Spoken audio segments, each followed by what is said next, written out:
Muitos acreditam que existem apenas duas versões do Natal, a comercial e a religiosa. Mas existe uma terceira, escondida, antiga, suprimida por séculos e cuidadosamente enterrada entre lendas nórdicas e documentos que nunca deveriam ter sido traduzidos. Uma versão onde o vermelho das roupas não simbolizava a alegria, mas sim o sangue daqueles que ousaram celebrar a data errada, no lugar errado.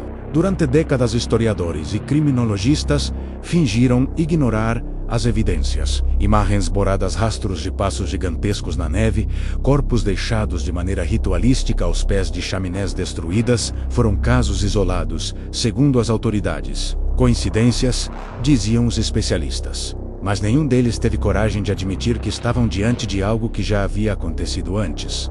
Muito antes da humanidade descobrir o fogo. Na noite mais longa do ano, quando o frio mostra seus dentes e o vento parece murmurar nomes esquecidos, um mito retorna para corrigir aquilo que considera um erro ancestral. Não importa quantas luzes a humanidade pendure nas casas, quantas músicas alegres toquem nas ruas, quantas orações sejam feitas, há entidades que não aceitam interrupções em seus antigos rituais, e uma delas responde quando alguém tenta substituí-la. Naquela noite específica, quando a cidade de Rivenfield comemorava o início do mês natalino com festivais luminosos, algo caminhou além das florestas congeladas. Algo antigo, algo faminto, algo que antes era chamado de Pai Natal, mas que ganhou um novo nome nas investigações criminais que se acumularam ao longo das últimas décadas. O Papai Noel da Noite Sangrenta. A cidade de Rivenfield sempre foi orgulhosa de sua tradição natalina. Todos os anos, durante o mês de dezembro, a pequena comunidade isolada, entre montanhas cobertas de neve, montava o famoso Festival das Luzes, atraindo turistas curiosos e estudiosos de folclore. As ruas brilhavam com lanternas artesanais, as casas expeliam vapores aromáticos de especiarias, e a praça central recebia uma gigantesca escultura de Papai Noel feita de madeira, pintada à mão por gerações de moradores. Mas naquele ano, o clima estava diferente. O inverno havia chegado cedo demais, trazendo consigo uma sequência de nevascas que não constavam nas previsões climáticas. As árvores, antes elegantes sob camadas brancas, agora pareciam contorcidas, quase agoniadas, sob o peso da geada. E a floresta, sempre densa e profunda, assumira uma tonalidade cinzenta que lembrava a pele de algo morto há muito tempo. Os moradores perceberam a mudança rapidamente, mas ninguém quis comentar em voz alta. Havia um estranho medo social, uma sensação coletiva de que falar sobre o assunto era o mesmo que convidar o perigo para dentro de casa. E enquanto as luzes eram penduradas nas ruas, enquanto músicas natalinas ecoavam entre as casas, enquanto crianças riam ao montar bonecos de neve, ninguém imaginava que algo observava tudo isso. A cada noite gelada, a floresta parecia respirar, um movimento lento, pesado, como se seu interior escondesse um organismo colossal, despertando após séculos de hibernação. Os ventos carregavam sons que não se assemelhavam ao farfalhar das folhas, nem ao estalar dos galhos. Eram sons rastejados, muito longos, graves forte. Então, durante a primeira noite oficial do festival, algo aconteceu. Um tremor leve, quase imperceptível, percorreu as raízes das árvores. A neve acumulada no solo vibrou como se algo gigantesco caminhasse debaixo dela. E no coração mais profundo da floresta, onde nem caçadores ousavam entrar, a neve começou a derreter. Formou-se um círculo negro em torno de uma grande pedra ancestral, um monólito coberto de runas quase apagadas, símbolo de uma entidade esquecida. A terra abriu uma pequena fissura. Não era um terremoto, era uma respiração. Logo em seguida, uma mão emergiu. Uma mão humana, porém mórbida, com uma cor pálida que lembrava a carne saturada de frio. Os dedos eram longos demais, as unhas espessas demais, como garras endurecidas pela eternidade. Depois veio o braço, o ombro e, finalmente, a figura inteira. Um gigantesco corpo coberto por um casaco vermelho, escuro, rasgado, encharcado. A barba branca grudava no peito como teias de gelo. O rosto estava parcialmente encoberto por sombras, mas era possível distinguir os olhos. 2 pontos cinzentos, sem pupilas, como se a criatura estivesse eternamente olhando para algo além do mundo físico. A entidade ficou de pé lentamente, estalando cada articulação com um som que ecoou pela floresta como o quebrar de ossos. Ela inclinou a cabeça para o céu. O vento soprou forte, quase como um chamado. E, em resposta, o ser abriu a boca. Nenhum som humano saiu de sua garganta. O que escapou foi um rugido profundo, gutural, algo que parecia mesclar dor e satisfação. A neve ao redor vibrou. As árvores envergaram. Pássaros mortos caíram dos galhos, como se fossem derrubados por um sopro invisível.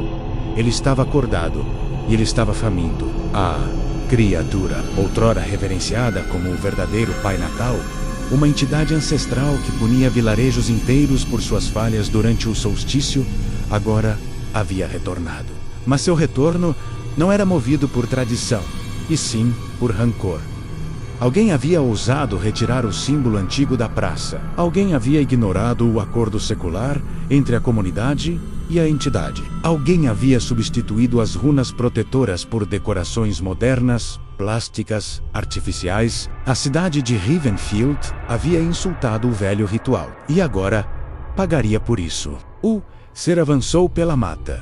Não caminhava como um homem, mas como algo colossal tentando se adaptar a uma forma humana. Cada passo fazia a neve recuar, evaporando instantaneamente, revelando o solo escuro e gelado.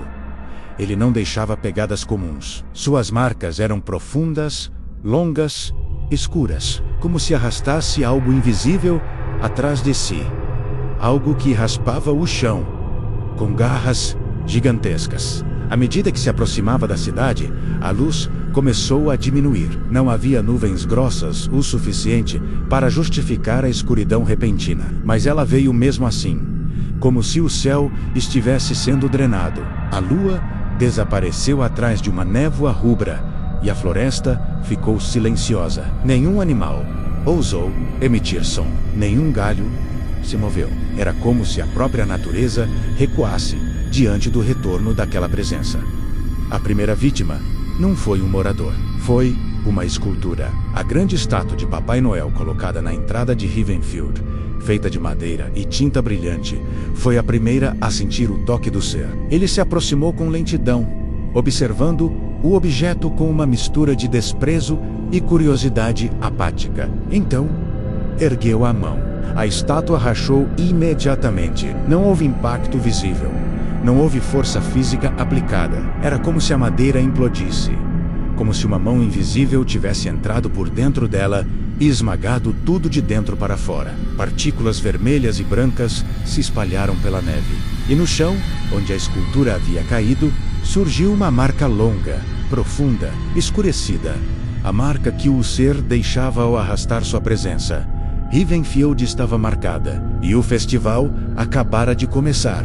A manhã seguinte, a destruição da escultura começou com estranhamentos que pareciam pequenos demais para gerar preocupação, mas perturbadores o suficiente para criar um fio de inquietação entre os moradores de Rivenfield. A neve, normalmente branca e fofa, amanheceu marcada por trilhas estranhas, linhas profundas que pareciam ter sido feitas por algo pesado demais para ser humano. A prefeitura acreditou inicialmente que se tratavam de marcas de trenó deixadas por jovens imprudentes que voltaram bêbados da festa. Mas ninguém possuía um trenó capaz de deixar marcas que afundassem tanto no solo congelado. Além disso, as trilhas não seguiam um caminho linear como seria esperado. Elas ficavam mais profundas em alguns pontos, rasas em outros, e às vezes desapareciam completamente para depois reaparecerem metros adiante. Como se o que as produzira pudesse simplesmente parar de tocar o chão quando quisesse. Não havia lógica, não havia padrão. Somente a certeza de que aquilo não era obra de mãos humanas. Enquanto os moradores tentavam racionalizar o inexplicável, o clima da cidade começou a piorar. Mesmo com o céu totalmente limpo, uma névoa espessa passou a descer das montanhas, envolvendo Rivenfield com um manto frio que parecia cheirar a ferro oxidado. A névoa se movia com intenção, contornando construções, aproximando-se de portas e janelas, de maneira lenta, quase curiosa. como se procurasse por algo ou alguém. Alguns moradores relatariam posteriormente que durante aquele período tiveram a sensação de estarem sendo observados. Não apenas observados por pessoas atrás de cortinas, mas por algo muito maior e acima deles, algo que encarava todos ao mesmo tempo, com olhos invisíveis. As ruas, que sempre ficaram movimentadas durante a semana do festival, estavam vazias. As crianças não correram para brincar na neve. Os adultos evitavam cruzar olhares, temendo reconhecer no rosto uns dos outros a mesma inquietação que sentiam. Embora ninguém admitisse abertamente, a destruição da estátua havia sido um sinal, e todos sabiam disso. Durante a tarde, um grupo de voluntários tentou reconstruir a entrada da cidade, mas ao se aproximarem do local onde os escombros estavam, uma sensação inexplicável os atingiu ao mesmo tempo.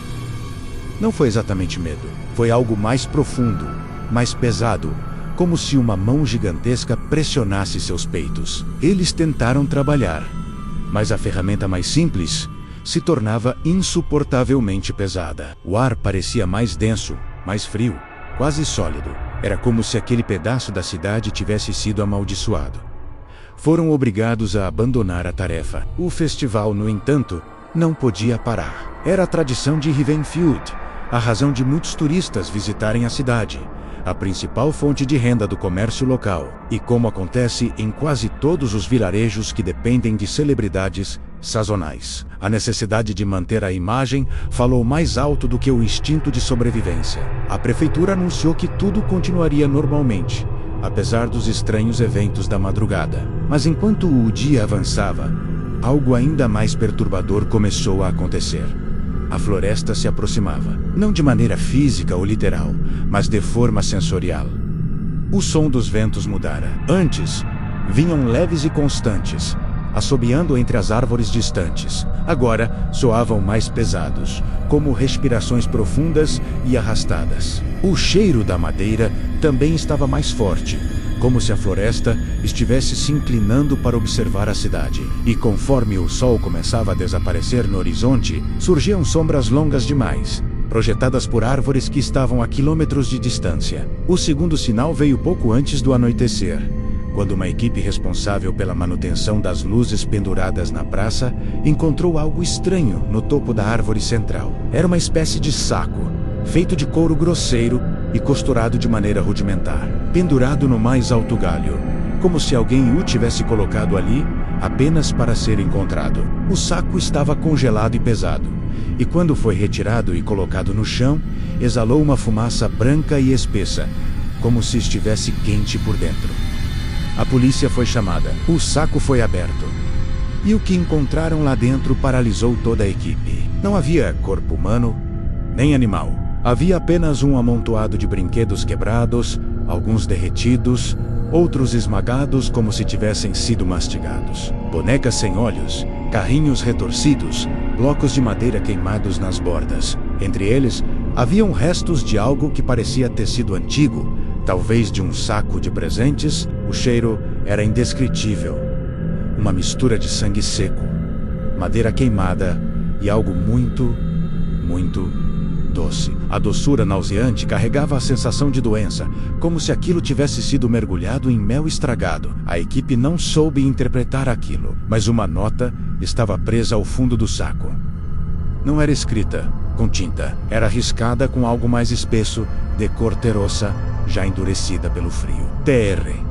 Esses símbolos, runas antigas, eram os símbolos de convocação usados pelos povos nórdicos para invocar o antigo Pai Natal, o mesmo que não trazia presentes, mas colhia almas consideradas indignas durante o solstício. Os moradores não sabiam disso, mas alguém, décadas antes, já havia registrado exatamente os mesmos símbolos em um livro proibido encontrado no subsolo de um convento ao norte da cidade. Esse livro descrevia um ritual de punição que envolvia sacrifícios, neve impregnada de sangue e uma figura gigantesca com um casaco vermelho escuro, barba gelada e olhos cinzentos. A entidade retornava quando o pacto era quebrado. A noite chegou de forma abrupta. Não havia estrelas, não havia luar, somente escuridão. Uma escuridão tão profunda que parecia absorver qualquer luz que tentasse existir. As lanternas instaladas nas ruas começaram a falhar uma a uma. Algumas explodiram. Outras simplesmente se apagaram como se tivessem sido sopradas por uma boca invisível. A praça inteira mergulhou em sombras. A névoa se adensou. Ela se movia lentamente, serpenteando pela cidade como se procurasse pelas casas, como se estivesse farejando o medo. O silêncio reinava, mas não era um silêncio natural. Era um silêncio imposto, como se algo ordenasse que nenhum som fosse produzido até que ele chegasse. E ele chegou. Entre a névoa, no limite da floresta, uma sombra colossal se destacou. Não caminhava rápido, não caminhava com pressa, mas com cada passo que dava, o chão vibrava. As luzes piscavam, as janelas tremiam, a temperatura caía tão rápido que o ar parecia cristalizar. O casaco vermelho escuro surgia primeiro, contrastando violentamente com a névoa branca. Depois, a barba longa e irregular, coberta de gelo.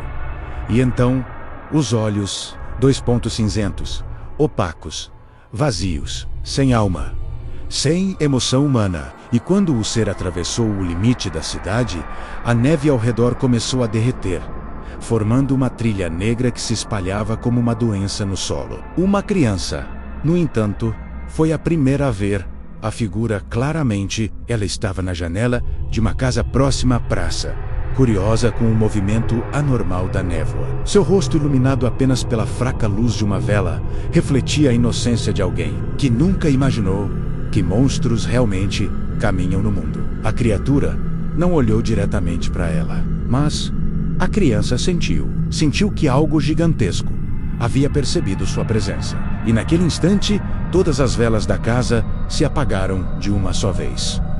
A criatura estava escolhendo, estava começando, e a cidade inteira seria testemunha do despertar do verdadeiro Papai Noel da Noite Sangrenta.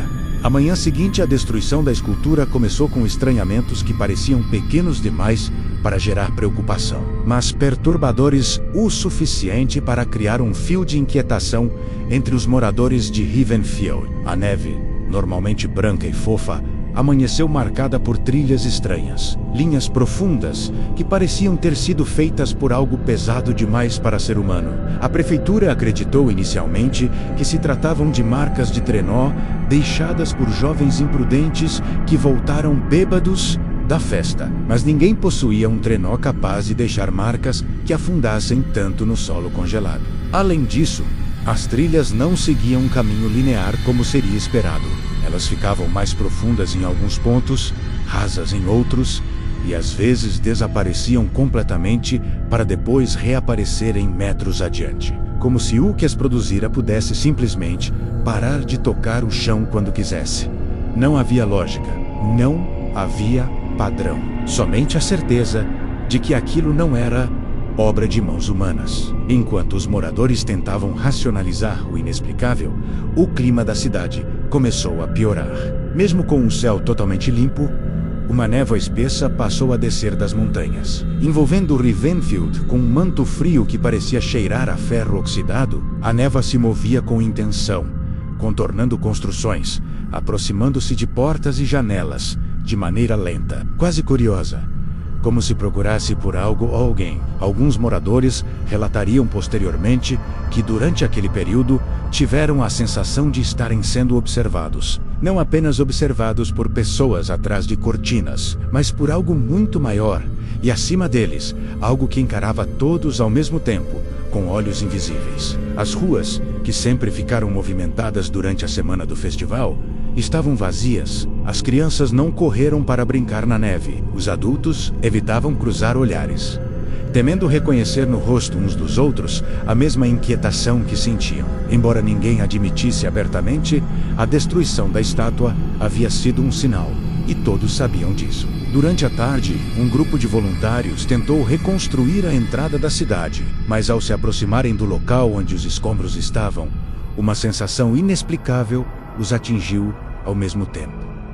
Não foi exatamente medo, foi algo mais profundo, mais pesado, como se uma mão gigantesca pressionasse seus peitos. Eles tentaram trabalhar, mas a ferramenta mais simples se tornava insuportavelmente pesada. O ar parecia mais denso, mais frio, quase sólido. Era como se aquele pedaço da cidade tivesse sido amaldiçoado. Foram obrigados a abandonar a tarefa. O festival, no entanto, não podia parar. Era a tradição de Ravenfield, a razão de muitos turistas visitarem a cidade, a principal fonte de renda do comércio local. E como acontece em quase todos os vilarejos que dependem de celebridades sazonais, a necessidade de manter a imagem falou mais alto do que o instinto de sobrevivência. A prefeitura anunciou que tudo continuaria normalmente, apesar dos estranhos eventos da madrugada. Mas enquanto o dia avançava, algo ainda mais perturbador começou a acontecer. A floresta se aproximava, não de maneira física ou literal, mas de forma sensorial.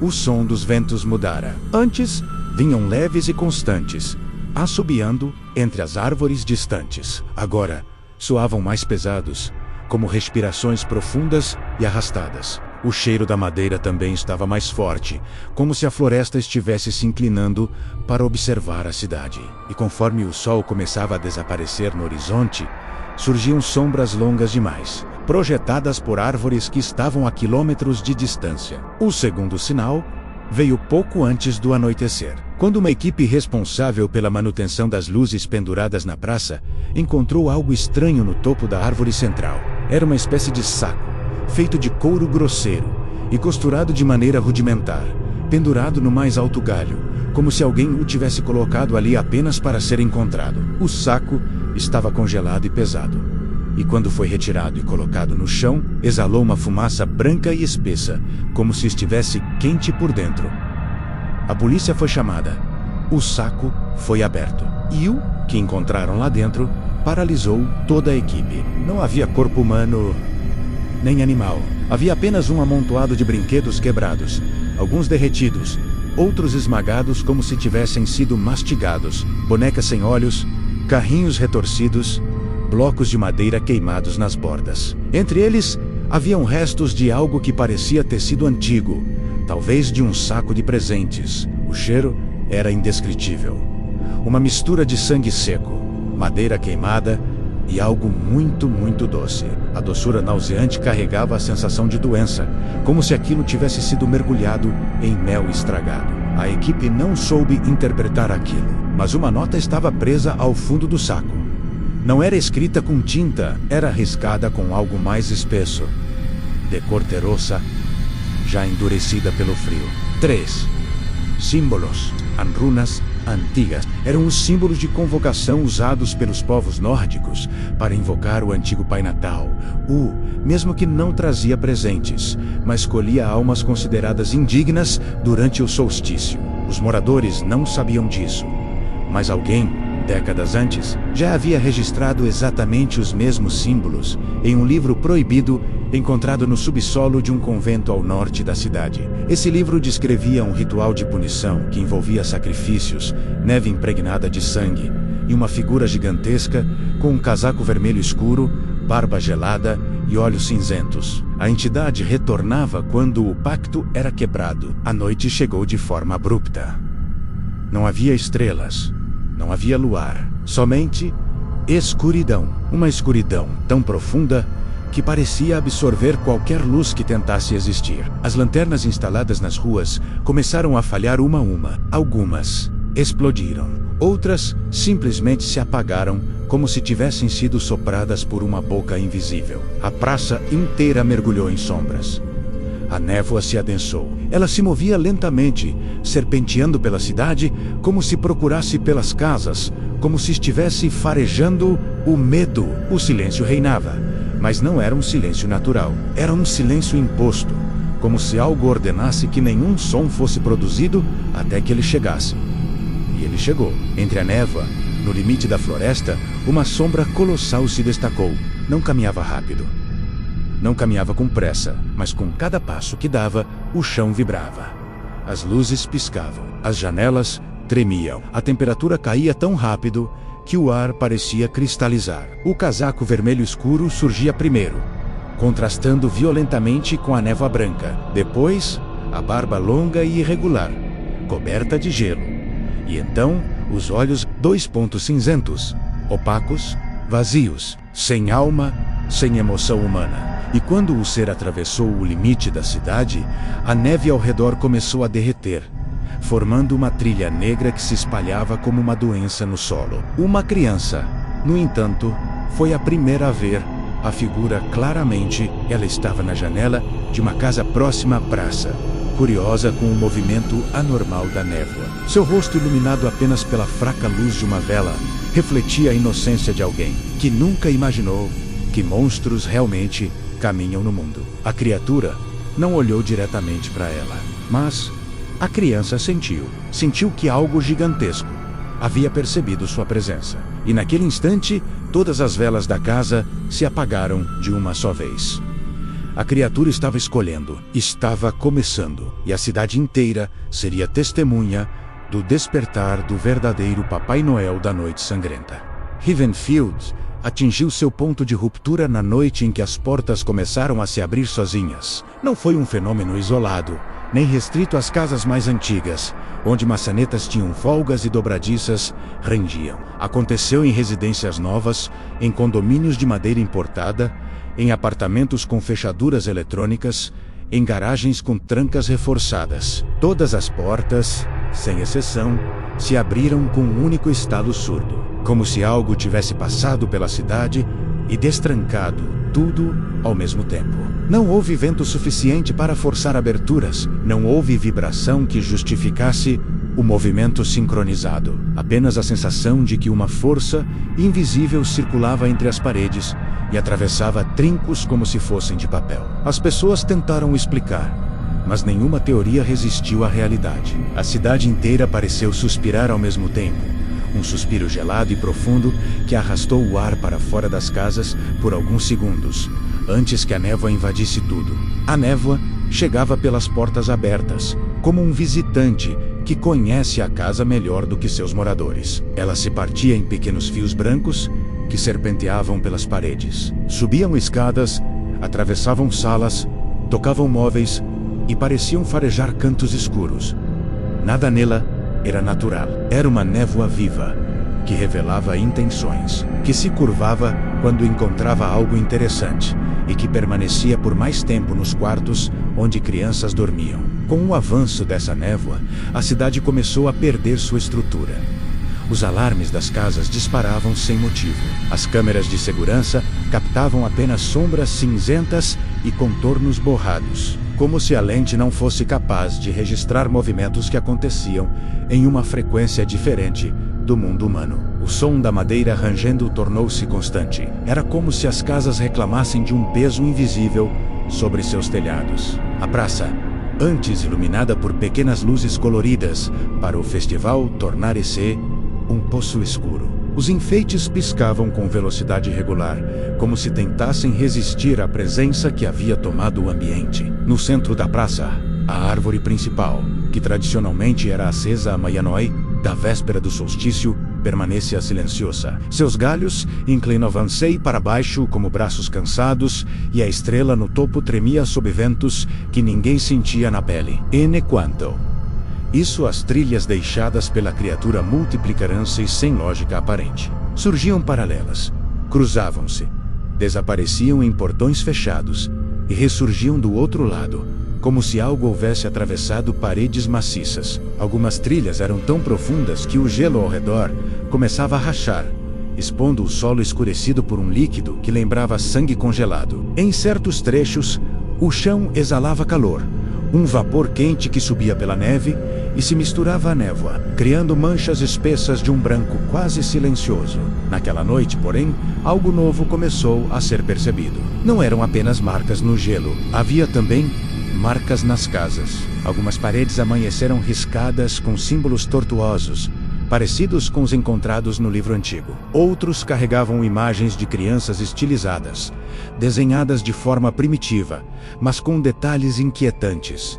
Cabeças grandes demais, corpos distorcidos e olhos feitos de círculos vazios. Em portas específicas, surgiram sinais escritos com um material vermelho, que parecia tinta, mas que nenhum morador ousou tocar para confirmar o que era. Enquanto as famílias tentavam entender esses sinais, Uma segunda descoberta trouxe mais pavor à cidade. Em várias ruas, pequenos sacos semelhantes ao encontrado no topo da árvore começaram a aparecer. Eles estavam deixados nas soleiras das casas, pendurados em galhos baixos, presos em cercas ou simplesmente abandonados em escadas. Alguns eram feitos de couro bruto, outros de tecido antigo, costurados com fios de cor escura. Dentro deles havia brinquedos quebrados, pedaços de madeira e, em alguns casos, pequenos ossos de origem desconhecida. A presença desses sacos provocou reações extremas. Alguns moradores tentaram queimá-los, mas as chamas não avançavam. As brasas apenas escureciam o couro e o tecido, sem realmente consumir nada. Outros enterraram os sacos, mas eles voltaram a aparecer no mesmo lugar na manhã seguinte, limpos, intactos e congelados. Alguns, aterrorizados, expulsaram os objetos para longe, mas eles retornaram sozinhos à soleira, como se fossem convocados por um fio invisível amarrado ao destino da casa. O desespero começou a crescer. As famílias se reuniram nos centros comunitários, os últimos locais onde a eletricidade ainda funcionava sem falhas. Os mais belos, os que haviam encontrado o livro e tentado reconstruir o pacto, perceberam que algo estava mudando. As ações de proteção, improvisadas e incompletas, estavam retardando a entidade, mas não a impedindo. Era como tentar segurar uma avalanche com um único tronco de árvore. Os sinais que surgiam nas casas deixavam claro que a criatura estava escolhendo. Cada símbolo marcava uma porta. Cada saco indicava um lar. A cidade inteira tornou-se um tabuleiro silencioso, onde a criatura movia peças invisíveis para um jogo que ninguém compreendia. Na floresta, o monólito parecia pulsar com mais força. Alguns moradores afirmaram que, durante a madrugada, viram uma luz vermelha surgir entre as árvores. Não era fogo, era uma claridade tênue, como um brilho de brasa viva que respirasse. Aos olhos de muitos, parecia que o monólito havia se tornado um farol que guiava a criatura pela cidade, marcando jaws, indicando caças, rastreando medos. A tensão atingiu o ápice quando o primeiro desaparecimento ocorreu. Uma família inteira sumiu durante a madrugada. A casa não apresentava sinais de arrombamento. As camas estavam arrumadas. A mesa da cozinha mostrava pratos limpos, como se todos houvessem acabado de comer e se levantado com pressa. A lareira ainda queimava em brasas. As roupas no varal estavam congeladas em posições naturais, como se ninguém tivesse corrido. A única coisa fora do lugar era a porta da frente aberta, rangendo devagar, com o movimento da névoa entrando e saindo. Noté, o da sala, alguém encontrara um único objeto que não pertenceu à família. Uma luva vermelha, grande demais para mãos humanas, com costuras irregulares e um leve brilho de gelo preso nas fibras. O desaparecimento espalhou pânico imediato. As famílias passaram a empilhar móveis contra portas e janelas. Alguns escreveram símbolos com carvão, outros com sangue de animais abatidos às pressas. Alguns recitaram memórias antigas, pedindo proteção para espíritos que não conheciam mais. A cidade tornou-se uma mistura de superstição desesperada, crenças esquecidas e tentativas modernas de negar a realidade. A noite avançava e a presença da criatura tornava-se ainda mais evidente. Ela não precisava entrar nas casas, bastava aproximar-se delas. A madeira rangia, os vidros vibravam, a temperatura despencava em minutos. Em alguns locais, o ar tornava-se tão denso que parecia ser possível cortá-lo com uma faca. Havia relatos de figuras altas vistas de longe, caminhando devagar entre as ruas, com o casaco vermelho arrastando pela neve. Outras pessoas afirmaram ver sombras que se moviam dentro da névoa, grandes demais para serem animais, silenciosas demais para serem humanas. A sensação de observação tornou-se insuportável. Era como se cada pessoa soubesse que, em algum ponto da escuridão, havia olhos cinzentos prestes a encontrá-las. Quando a madrugada terminou, um novo fenômeno se manifestou. Pequenas batidas começaram a soar nas paredes das casas. Batidas curtas, regulares, quase como dedos invisíveis marcando uma contagem. Elas se repetiam nas portas, nas janelas, nas telhas. Era como se a cidade inteira estivesse sendo testada caça por caça, até que a criatura encontrasse as portas certas. Ravenfield entendeu naquele momento que nada mais seria como antes. As portas abertas eram apenas o início.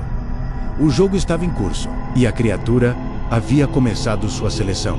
Aquela madrugada se estabeleceu sobre a cidade como um manto saturado de sangue e silêncio. Não havia mais a sensação de que algo terrível estava para acontecer.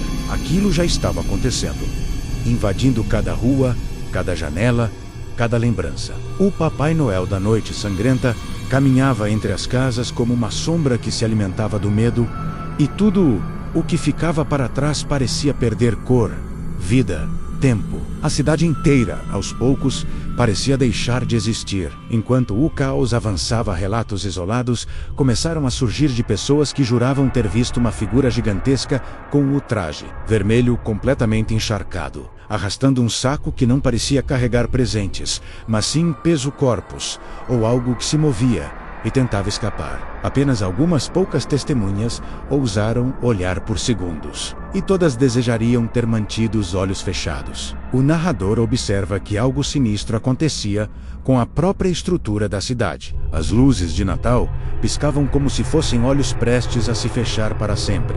Portas batiam sozinhas, não devido ao vento, mas como se tentassem avisar aos moradores algo que ninguém tinha coragem de admitir.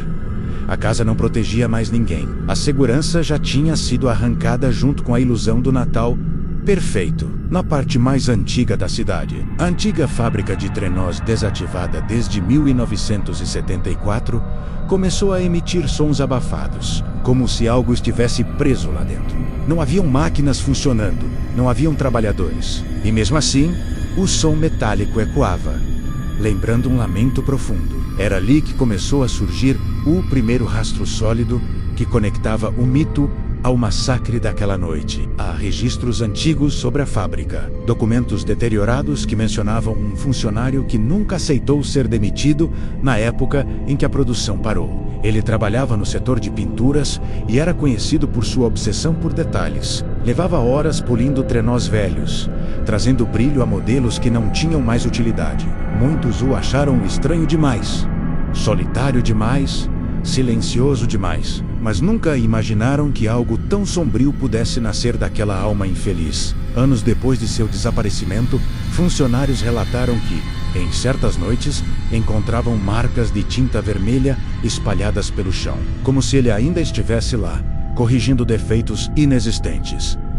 Ninguém levou a sério. Ninguém ligou para a história do homem que ficava horas olhando para o céu durante o inverno, murmurando que o Natal havia sido roubado dele. Aquele caso foi arquivado.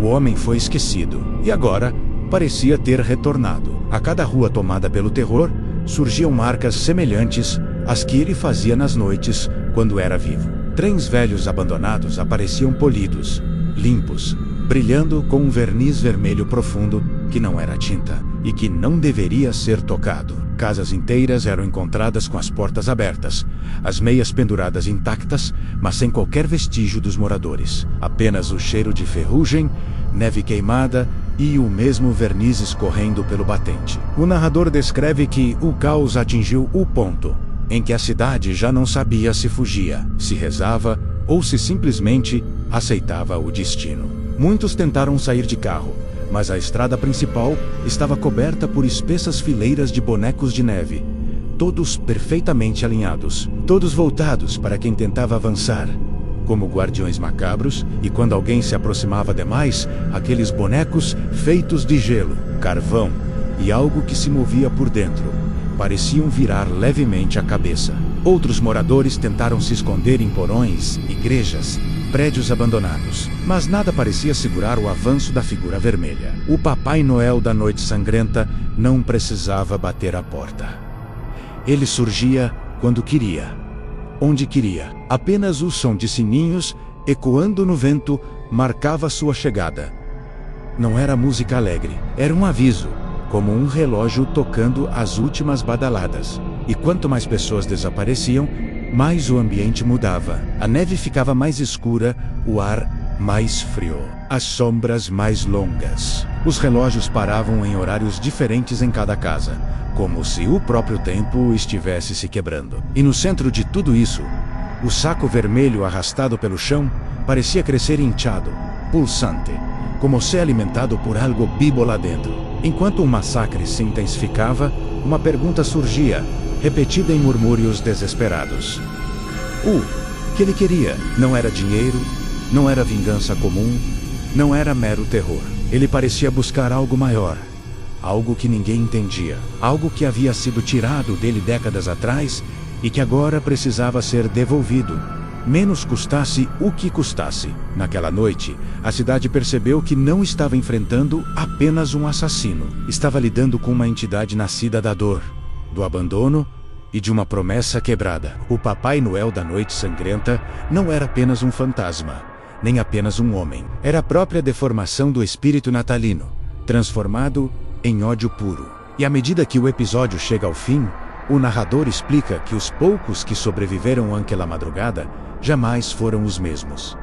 Não conseguiam mais ouvir sinos sem sentir pânico. Não conseguiam olhar para o céu no inverno sem esperar ver um trenó atravessando as nuvens. Eles sabiam que aquela noite não tinha sido um acidente, nem uma lenda. Sabiam que ele voltaria, porque havia algo incompleto naquela caçada, algo que ainda não havia sido encontrado, algo que ele continuava procurando. E a madrugada seguinte prometia ser ainda pior. A madrugada seguinte não trouxe descanso. Ela não amanheceu como deveria. Não havia pássaros, não havia vento, não havia vida. Era como se a cidade tivesse sido engolida por um silêncio tão profundo que chegava a pressionar o peito, como se o próprio ar tivesse ficado pesado demais para ser respirado. Quem havia sobrevivido à noite sangrenta anterior sentiu imediatamente que algo ainda pior estava se aproximando. E o narrador deixa claro desde os primeiros segundos. Aquela seria a noite em que a verdade viria à tona, não porque alguém a queria, mas porque ela mesma se recusava a continuar enterrada na neve. A cidade amanheceu deformada. As ruas pareciam mais estreitas, as casas mais baixas, as árvores mais tortas. Era como se a própria geografia estivesse começando a se desfazer sob a presença da entidade. A fábrica de trenós, antes apenas uma sombra antiga, agora dominava o centro da cidade como se tivesse crescido durante a noite. Suas janelas quebradas, parecendo olhos atentos. Foi ali que surgiram as primeiras pistas do que realmente estava acontecendo. Durante as primeiras horas do dia, uma camada de neve completamente vermelha cobriu todo o entorno da fábrica. Não era tinta, nem sangue fresco. Era como se a própria neve tivesse absorvido algo que jamais deveria ter tocado. E na superfície dela havia rastros, marcas profundas de um trenó gigantesco que havia sido arrastado para fora do prédio. Mas não havia pegadas humanas. Nenhuma. O narrador explica que os poucos que ousaram se aproximar perceberam algo ainda mais aterrador. A fábrica estava quente. Não quente como um local com máquinas ligadas, mas quente como se abrigasse um organismo vivo. O metal vibrava, as paredes exalavam vapor, o chão tremia levemente, num ritmo que lembrava uma respiração pesada. Então, pela primeira vez, a origem da entidade começou a se formar como um sussurro coletivo. Ao longo do dia, documentos antigos foram encontrados espalhados pela neve, como se alguém ou algo tivesse revirado os arquivos da fábrica. Esses documentos manchados e incompletos revelavam trechos perturbadores da história que ninguém conhecia por completo. O funcionário desaparecido décadas atrás, cuja obsessão pelo Natal havia se transformado em loucura silenciosa, não era um simples pintor de trenós. Ele tinha acesso aos modelos mais antigos, aqueles que carregavam símbolos gravados à mão, referências a tradições esquecidas, rituais que misturavam folclore e crenças importadas por imigrantes. Esses símbolos, segundo os papéis, não eram ornamentais, eram protetores, e quando a fábrica fechou às pressas, todos os trenós que ainda continham aqueles símbolos foram descartados, destruídos, queimados no pátio principal. O pintor, que havia dedicado a vida inteira a restaurar e proteger esses modelos, viu tudo ser reduzido a pó em uma única noite. Testemunhas da época relataram que ele teve um colapso, tentando entrar no fogo para salvar ao menos um dos trenós. Foi naquele momento que ele desapareceu.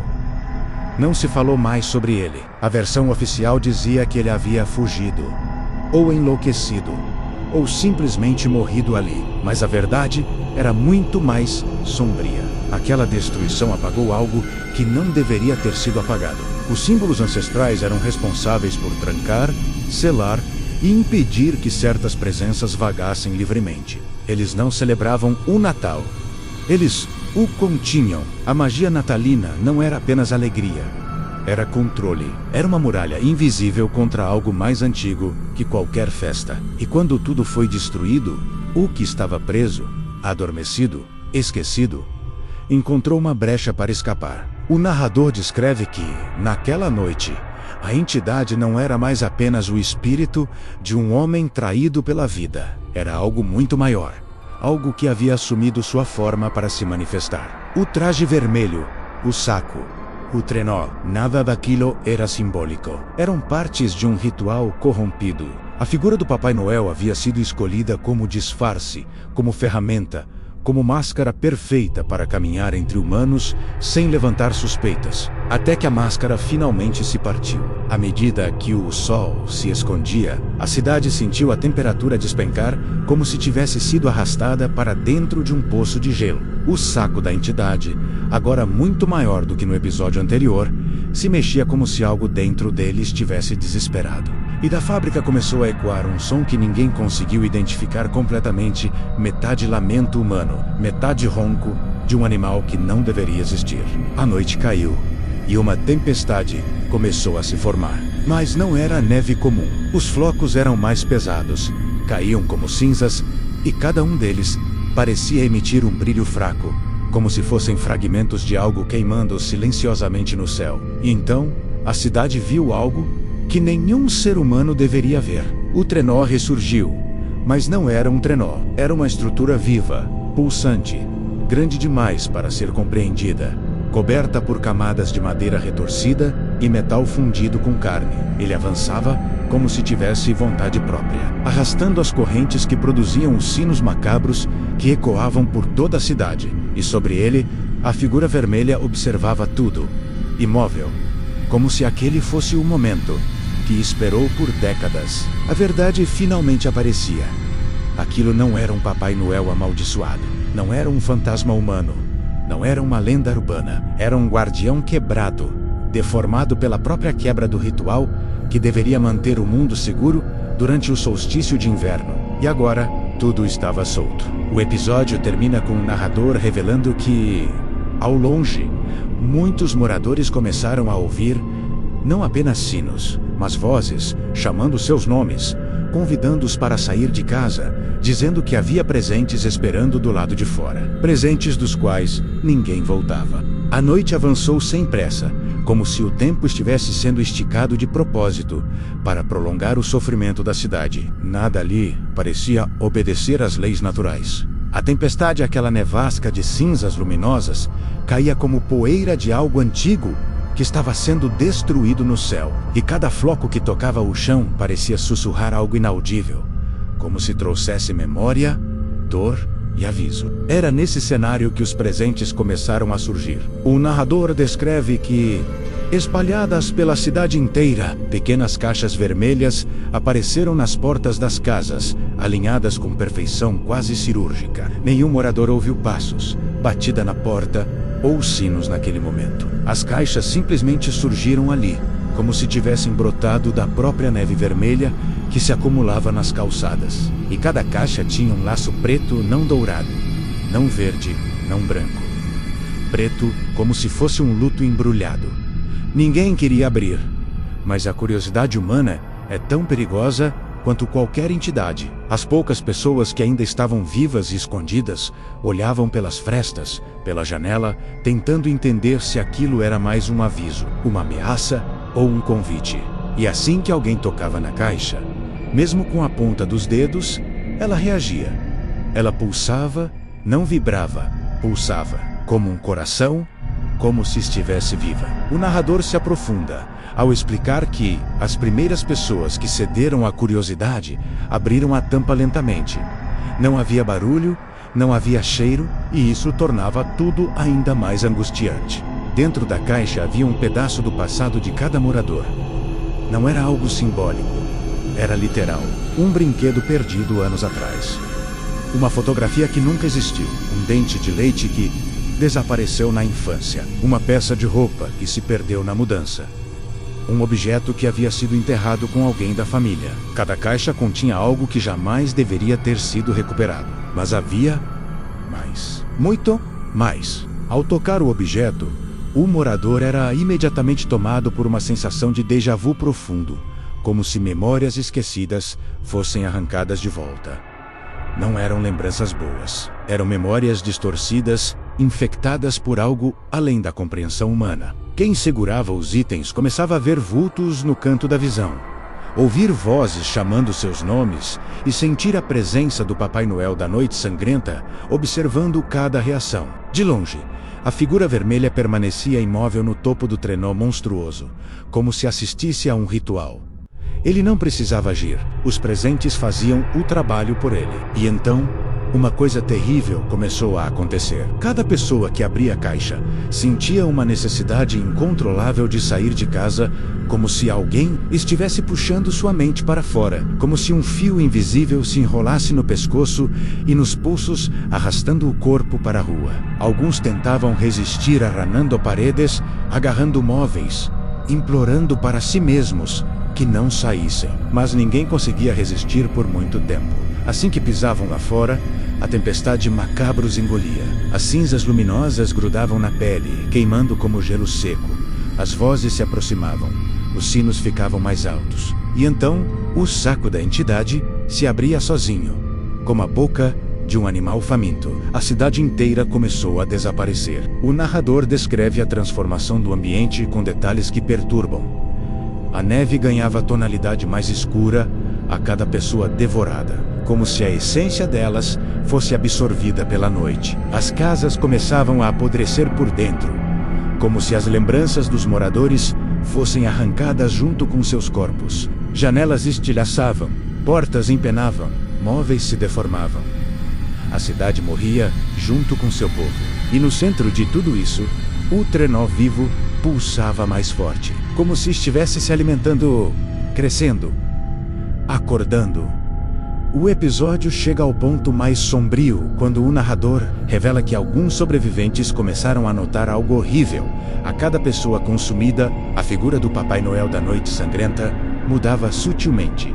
Seu tamanho aumentava. Sua postura se erguia. Seu saco se tornava mais pesado, mais movimentado.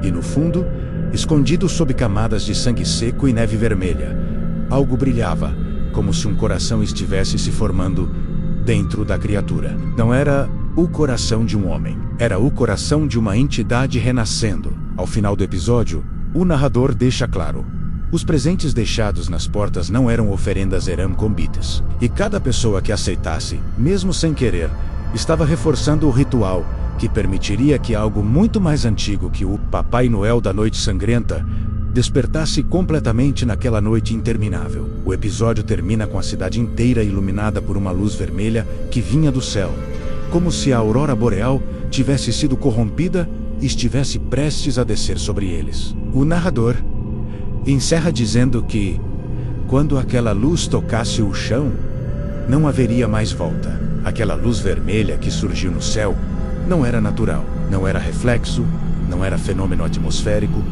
não era ilusão, era como se o próprio firmamento tivesse sido rasgado por dentro, expondo uma ferida aberta que sangrava a brilho. Ela pulsava no ritmo do trenó vivo, no ritmo do saco que se contorcia, no ritmo da própria entidade que observava a cidade morrer lentamente. Quando a aurora vermelha desceu um pouco mais, a cidade inteira pareceu tremer. O narrador descreve que, do alto, aquela luz deformava o mundo. As sombras deixavam de seguir a lógica do corpo que as projetava. Elas se esticavam para longe, rastejavam pelas paredes, se curvavam como se procurassem algo ou alguém. Algumas sombras sequer pertenciam às pessoas que caminhavam. Eram formas estranhas, esqueléticas, alongadas, que se moviam sozinhas, mesmo quando não havia ninguém perto. A aurora era viva. Ela reagia ao medo da população, crescendo mais forte sempre que alguém chorava, gritava ou tentava fugir.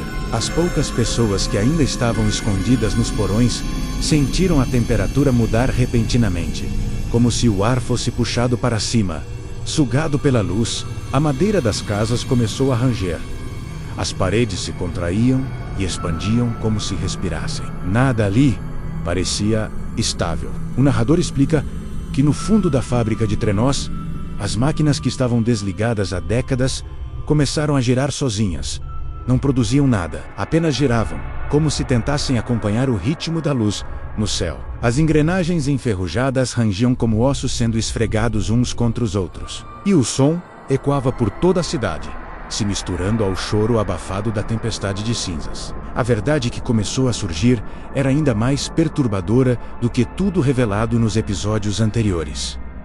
Aquela aurora não era apenas um efeito colateral da presença da entidade, ela era a forma verdadeira daquilo que estava tentando despertar. O Papai Noel da Noite Sangrenta, com sua figura vermelha, seu saco pulsante e seu trenó orgânico, era apenas um avatar, uma manifestação física limitada. Mas a aurora era o núcleo da entidade. Era a parte que nunca deveria ter sido libertada. Era que os símbolos dos antigos trenós protegiam.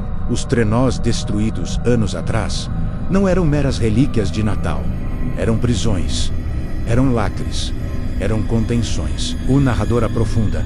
Quando a fábrica queimou tudo, quando o homem desapareceu no incêndio, o selo foi quebrado. A entidade apenas precisou de décadas para se recompor, usando a figura do funcionário como casca, como recipiente, como molde. Mas agora, com todos os rituais involuntariamente reforçados pelos presentes abertos, pelas pessoas consumidas e pela cidade tomada pela escuridão, a entidade estava à beira de se libertar completamente. E a aurora descia mais um pouco. Ela estava tão próxima que a neve parecia arder sob sua luz. Os flocos luminosos mudaram de cor, passando do branco para o vermelho profundo. Cada um deles parecia conter uma memória roubada, como pequenos fragmentos da vida das pessoas que haviam sido tragadas pelo saco da criatura. Enquanto isso, o trenó vivo começou a se mover, não voando, não deslizando, mas rasteirando como uma enorme carcaça animada por músculos expostos. O som que ele fazia era grotesco ossocê, estalando madeira se dobrando, correntes arrastando o chão e riscando faíscas vermelhas. Ele se aproximava do centro da cidade, como se aquele fosse o local do nascimento ou o renascimento da entidade. O narrador observa que o Papai Noel da Noite Sangrenta não caminhava, não corria, não se movia como antes. Ele se arrastava.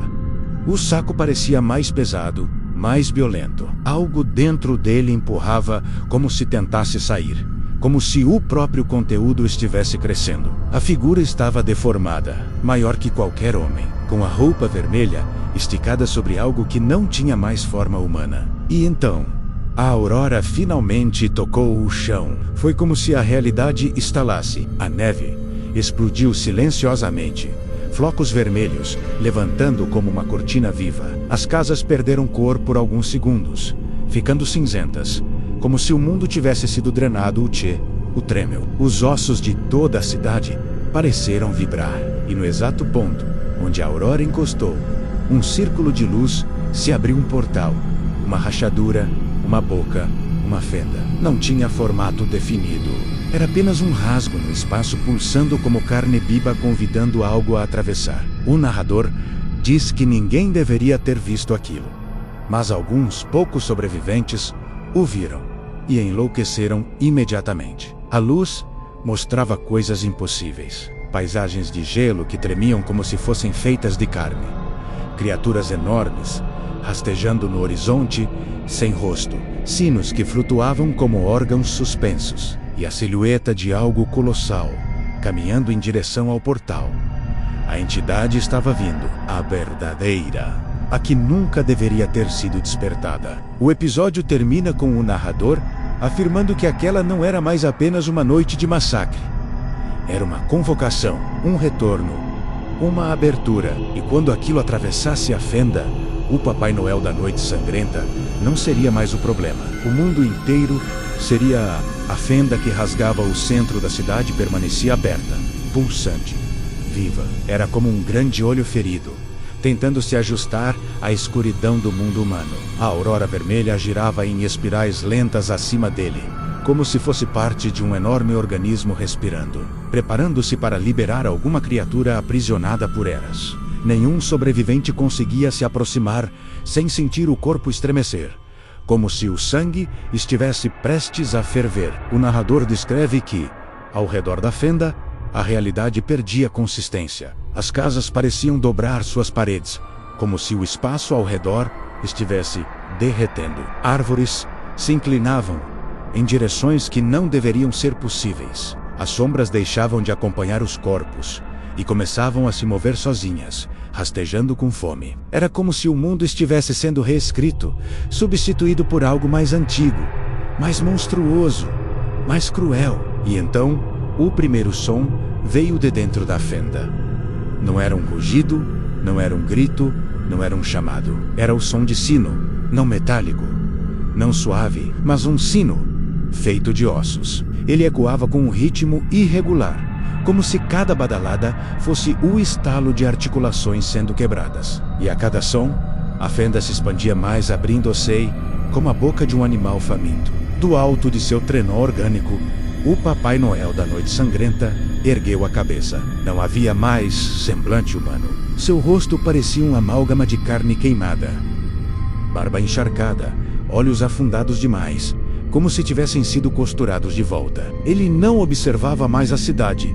Ele observava a fenda, como se estivesse esperando, como se estivesse honrando um pacto ancestral. O narrador revela que por séculos o mundo acreditou na imagem alegre do Papai Noel, mas nunca soube que aquela figura tinha origem em rituais muito mais antigos, que celebravam uma entidade dedicada ao equilíbrio das noites mais longas do inverno. Não era criatura de alegria, era de contenção. Por isso ele recebeu símbolos trenos marcados, rituais coloridos, tudo para mantê-lo sob controle. Mas quando a fábrica destruiu tudo que o mantinha preso, aquele equilíbrio foi quebrado. E agora, a entidade verdadeira estava prestes a nascer pela segunda vez.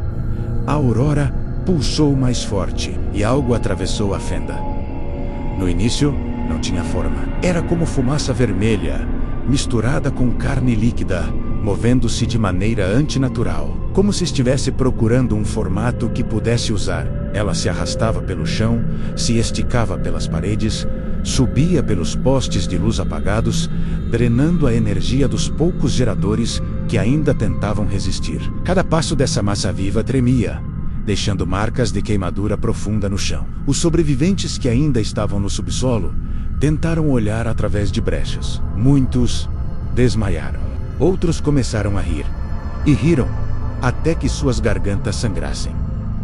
Alguns arrancaram os próprios olhos. O ser não precisava tocar ninguém, apenas ser visto já era destrutivo. Aos poucos, a massa viva começou a ganhar forma. Primeiro, um esqueleto feito de sombras. Depois, músculos feitos de neve derretida e sangue seco. E por fim, uma pele fina, vermelha, pulsante, como se tivesse sido retirada à força de centenas de corpos. O resultado era uma criatura imensa, com mais de 3 metros de altura, que lembrava a silhueta de um homem, mas sem proporções humanas. Seus braços eram longos demais, arrastando no chão. O peito se expandia em ritmos irregulares, como um coração gigante tentando se adaptar. A cabeça não tinha rosto, apenas uma abertura onde a luz vermelha escapava, como fogo preso dentro de um crânio vazio. E atrás da criatura, algo ainda pior se formava. Uma fila de figuras menores, todas feitas de sombras e cinzas, que pareciam copiar movimentos humanos. Eram formas sem rosto, sem expressão, mas que imitavam trejeitos de pessoas que já tinham sido devoradas naquela noite. Cada uma delas segurava um pedaço da cidade, um brinquedo, uma porta arrancada, um galho, um pedaço de roupa. Eram ecos dos moradores que desapareceram. O narrador explica que essas figuras eram lembranças corporificadas. Não eram fantasmas, não eram almas, eram as memórias físicas que a entidade devorava e regurgitava, moldando as em servos que manteriam o portal aberto. Enquanto isso, o Papai Noel da Noite Sangrenta se aproximava lentamente, cada passo derrubando árvores e rachando o asfalto. Ele caminhava como alguém que finalmente encontrou aquilo que esperou por décadas. O saco que ele carregava estava quase estourando, contorcendo-se com violência. Algo lá dentro batia contra as paredes do tecido, como se estivesse tentando sair. E foi então que se ouviu o segundo sino, aquele som que selava o ritual. A criatura colossal ergueu a cabeça em direção à aurora e soltou um rugido que congelou o ar. Não era um som animal, era como se centenas de vozes gritassem juntas, todas misturadas, todas agoniadas. E aquela energia fez o trenó vivo se contorcer, se dobrar, se desfazer em pedaços que rastejavam para dentro da fenda, alimentando a entidade recém-nascida. A cidade inteira parecia encolher diante daquela presença. Nada ali era mais capaz de conter o avanço do ser. Nenhuma porta, nenhuma parede, nenhum porão. A noite não tinha mais limites. O céu não tinha mais cor. A vida não tinha mais sentido. O episódio termina em completo desespero. A criatura recém-nascida vira a cabeça lentamente, como se testasse sua nova existência. A luz dentro do crânio vazio pulsa como um coração prestes a explodir. E o Papai Noel da noite, sangrenta, se ajoelha diante dela, oferecendo o saco vivo como um sacrifício, como um presente, como um tributo final. A aurora aumenta de intensidade. Algo está prestes a sair do saco, algo que será o fim de tudo.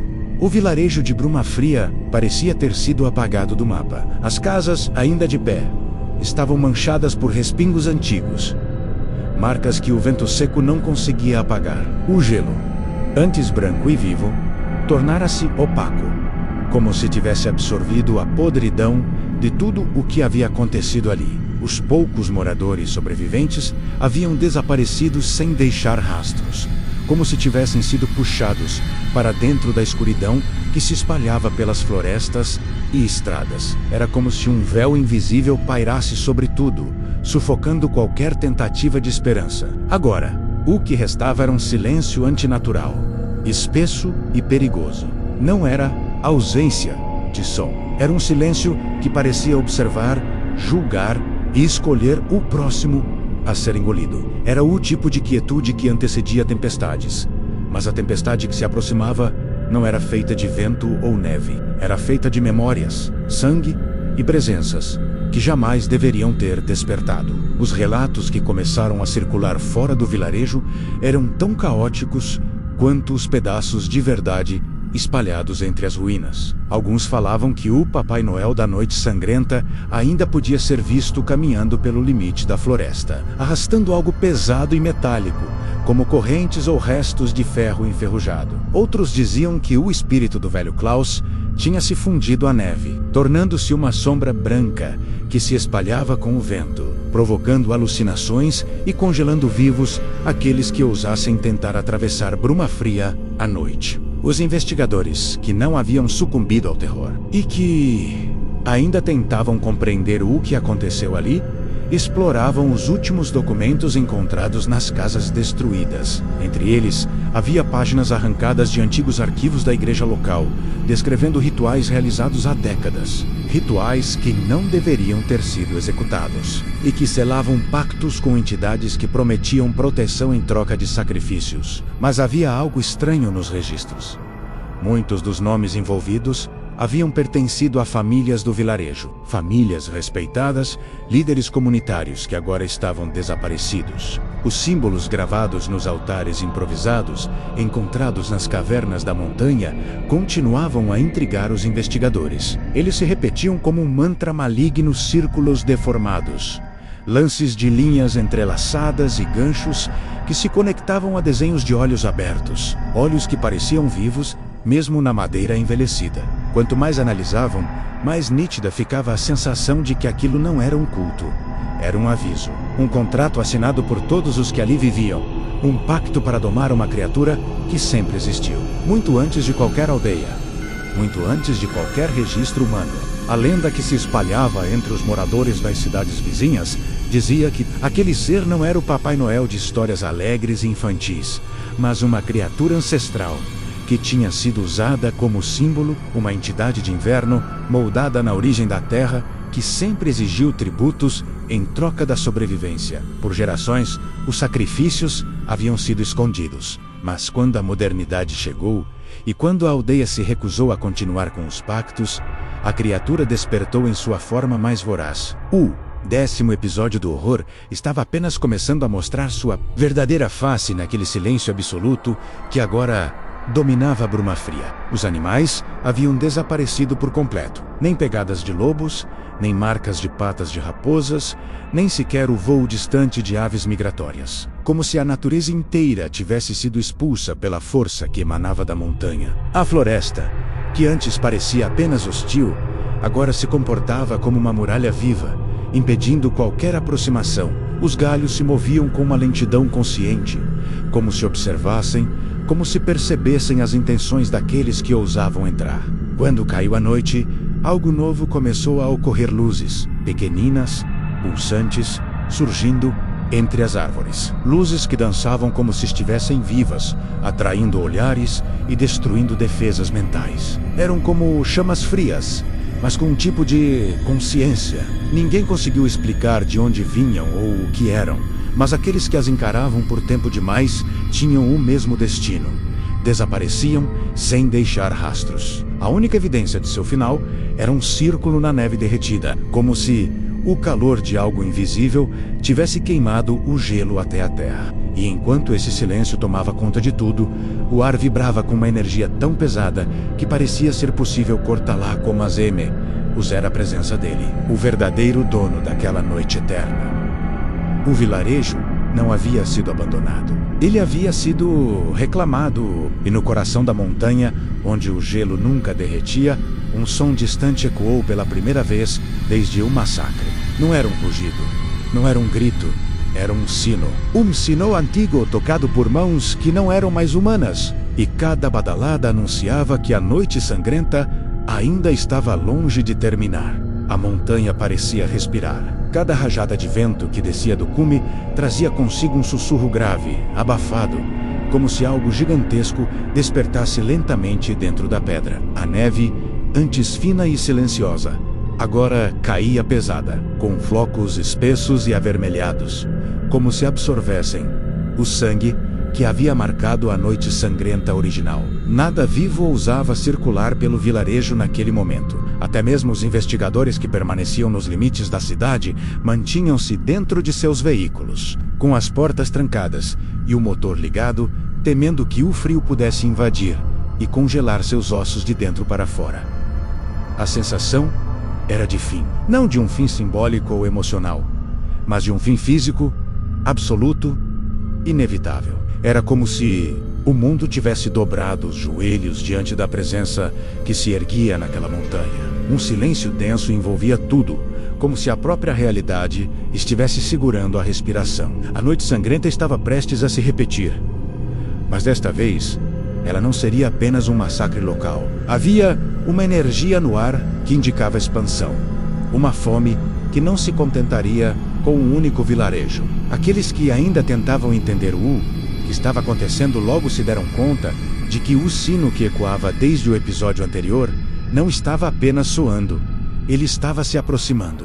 Cada badalada parecia vir mais perto, mais profunda, mais vibrante. Era como se aquele som atravessasse a neve, a carne, os nervos, indo direto ao subconsciente. Um som que não era feito para ser ouvido por humanos. Um som que parecia ordenar, despertar, convocar. E então, um clarão rasgou o céu. Não foi relâmpago. Não houve nuvem, nem trovão, nem tempestade elétrica. Apenas um rasgo, como se uma brecha tivesse sido aberta entre o mundo dos homens e algo muito mais antigo. Do interior desse rasgo, uma luz branca começou a cair lentamente, pairando acima da montanha. Não havia calor nela. Pelo contrário, era tão fria que congelava o ar ao redor, formava cristais instantaneamente, como esculturas frágeis que se quebravam com o menor movimento do vento. E, sob essa luz, a sombra dele surgiu. Não era mais o homem deformado que um dia chamaram de Klaus. Não era mais uma entidade espiritual presa ao folclore de Bruma Fria. Era algo muito maior, muito mais complexo, como se todas as histórias de inverno cruel, desaparecimentos misteriosos e entidades devoradoras tivessem se concentrado em uma única figura. Uma silhueta gigantesca, envolta em um casaco rasgado que parecia costurado com a própria escuridão. Seus braços eram longos demais, terminando em dedos afiados. A barba, agora feita de gelo puro, pendia como estalactites prontas para despencar. Os olhos eram duas fendas luminosas, brilhando numa luz branca que não trazia conforto, mas ameaça. A figura caminhava arrastando atrás de si o sino. Mas não era um sino comum. Era uma estrutura metálica deformada, maior que um ser humano, quebrada em diversas partes, mas ainda funcional. Cada vez que se movia, ele arranhava o gelo e soltava faíscas brancas que queimavam o chão. Era como se o sino fosse uma prisão e um instrumento ao mesmo tempo. Algo feito para conter aquela entidade, mas também para anunciar sua presença ao mundo.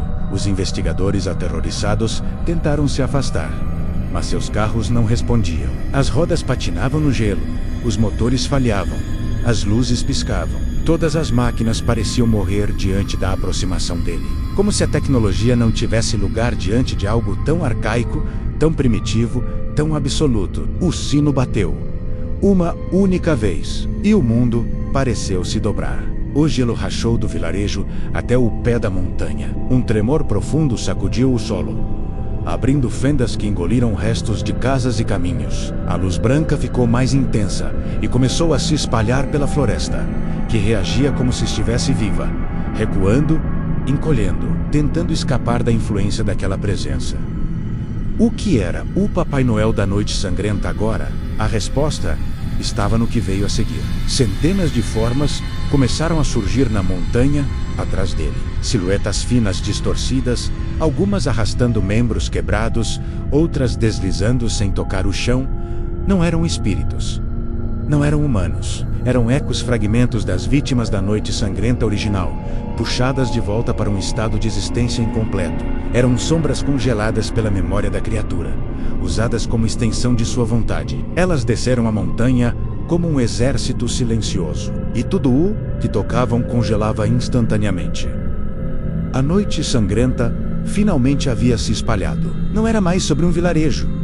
Não era mais sobre culpa ou pacto. Era sobre expansão. O que havia sido contido por gerações estava agora livre, e ele não pretendia parar. Enquanto isso acontecia, no centro do vilarejo, um único detalhe chamou a atenção: a antiga árvore de inverno, onde tradicionalmente eram feitas as celebrações natalinas, começou a rachar. Suas raízes se moviam como se fossem membros, tentando se libertar do solo. Entre essas raízes, uma caixa emergia, coberta de gelo, com símbolos semelhantes aos encontrados nas cavernas. Era o último segredo da aldeia.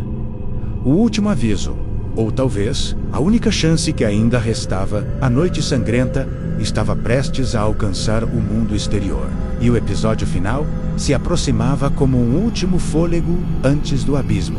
A árvore de inverno, a mais antiga do vilarejo, agora parecia viva. O tronco pulsava como se tivesse um coração, e as raízes se contorciam num ritmo que lembrava uma criatura tentando se libertar de correntes invisíveis. A caixa presa entre as raízes emergia lentamente, como se estivesse sendo empurrada do subsolo por mãos invisíveis. O gelo que a cobria se desfazia, revelando madeira escurecida, cheia de entalhes que pareciam se mover quando observados por muito tempo. Símbolos antigos, quase pré-humanos, que reverberavam uma sensação de profundo desconforto. A criatura, o verdadeiro Papai Noel da Noite Sangrenta, continuava sua descida pela montanha, arrastando o sino colossal, enquanto o exército de sombras congeladas expandia sua fronte silenciosa. A cada metro que avançavam, o vilarejo perdia cor, perdia forma, perdia vida. As casas, já enfraquecidas por anos de abandono e maldição, rachavam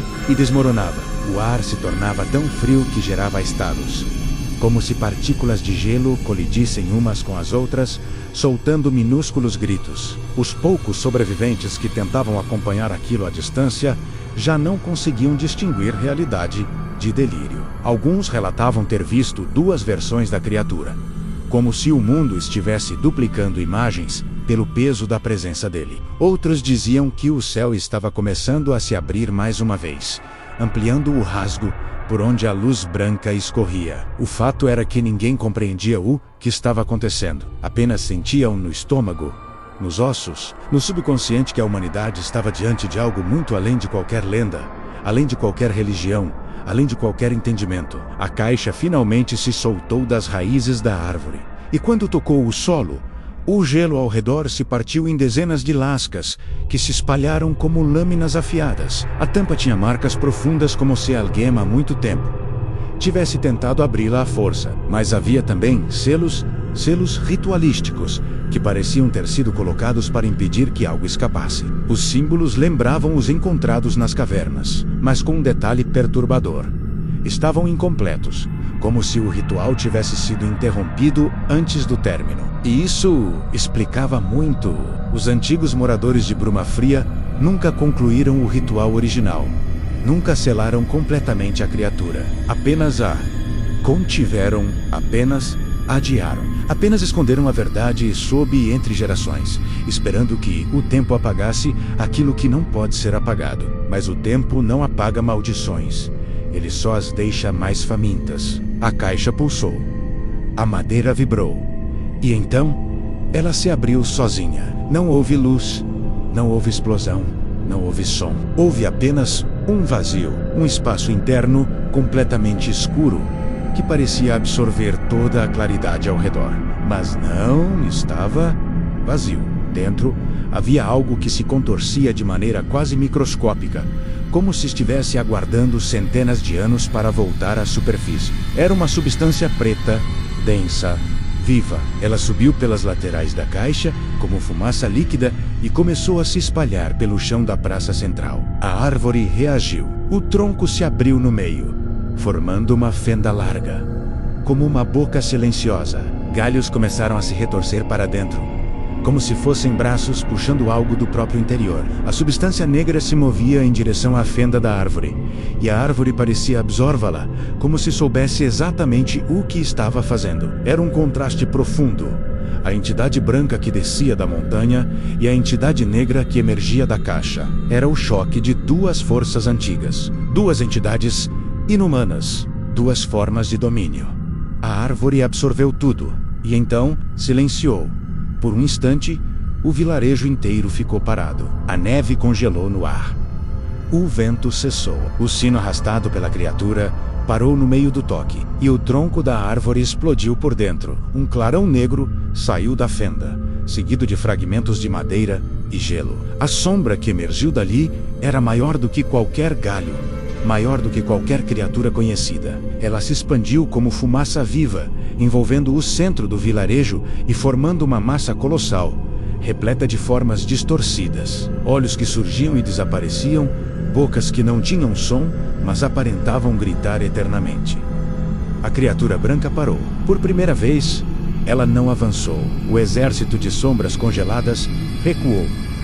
O sino caiu no chão, afundando-se na neve. O rasgo no céu pulsou, como se temesse o que via abaixo. A entidade negra se ergueu completamente. Não era um salvador, não era uma defesa.